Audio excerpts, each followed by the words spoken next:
death notification process and informing government entities and agencies. That's our topic today. We'll get started right after this.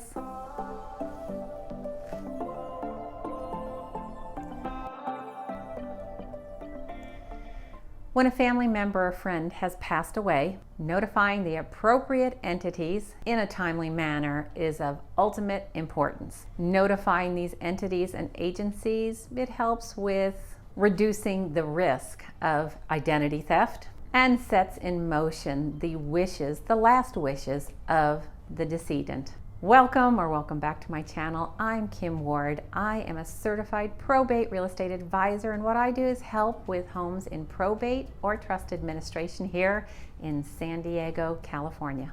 Let's continue with the death notification process. Keep in mind these following things may be needed. A copy, or I recommend several copies, certified copies of the death certificate with the raised seal. What that means is a piece of paper you'll receive, it will be a certified copy, and the probate courts, in the case of a probate, will have used a seal to actually make a raised seal on the document. That's what the title companies and the banks and other entities are going to want to see. The second thing you need is the decedent's social security number. You may need the decedent's driver's license or their state identification ID. If you are an executor or an administrator of an estate, you're going to need your letters of administration, because that's what gives you the legal right to represent the estate of the decedent. When considering notification of death, check with the funeral home to see if any notifications have been made before you even begin the process. Otherwise, you will initially start to make those notifications via the phone. You're going to want to carefully follow the instructions for each of the entities. And this is the general list of the government agencies that you're going to want to contact. You're going to want to consider these agencies with the death notification. You're going to want to contact the Social Security Administration. Their phone number is 800-772-1213. If your loved one, the decedent, is former military, you're going to want to contact the Veterans Administration. If your loved one is a retired military and receiving benefits, you'll want to contact the Defense Finance and Accounting Service at 800-269-5170. If the decedent is a retired or former federal civil service employee, contact Office of Personnel Management at 888-767-6738. If your decedent was not a U.S. citizen, you should contact the U.S. Citizenship and Immigration Service at 800-375-5283. If your decedent had a driver's license or a state ID, you're going to want to contact the State Department of Motor Vehicles. You'll want to contact the government agency for the state in which he or she resided. This next bit of information is for financial companies who should receive notification of death. Credit card or merchant card companies, bank, savings and loan, or credit unions.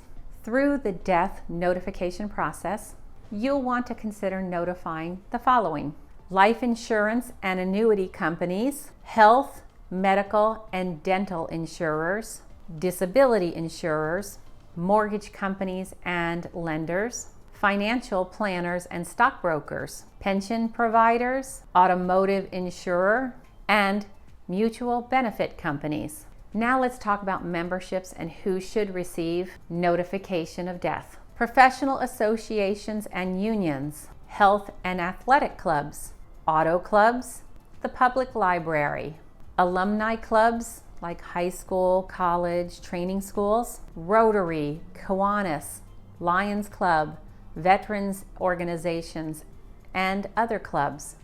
For a small fee, you'll want to consider placing a notification of death, the name of your loved one, on the deceased do not contact list. This list is maintained by the Direct Marketing Association.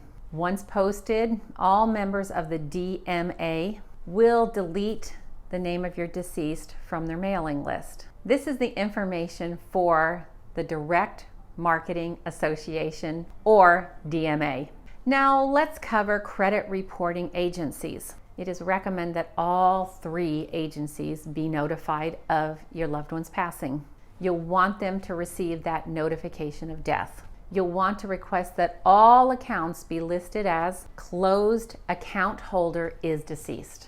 Again, this helps to reduce the risk of identity theft.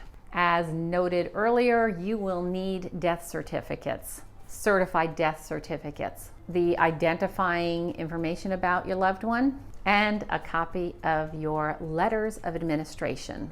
You'll want to check with each of the agencies for what forms they must have in order to follow through with your request, because you're really going to want them to complete that notification that the account has been closed. You may also want to request a credit report from each one of these agencies. That way you'll have a list of all of the creditors and be able to review recent account activity. The agencies are Experian, Equifax, and TransUnion. You'll want to follow these steps for each agency to request a credit report of your loved one. I'll leave this information on the screen while I finish this video. This is a good list helping you to consider the entities that you'll want to alert with a death notification. But of course, there always is, and there may be, additional entities that you'll want to make sure are aware of the death notification.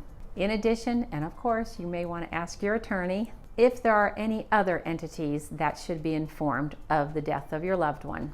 I sure hope you found this of value. Please let the YouTube algorithm know that you do find this of value by subscribing, hitting that notification bell, and hitting the like button. That way, other people in your exact circumstances looking for this type of information will be notified by YouTube. Thanks again for watching.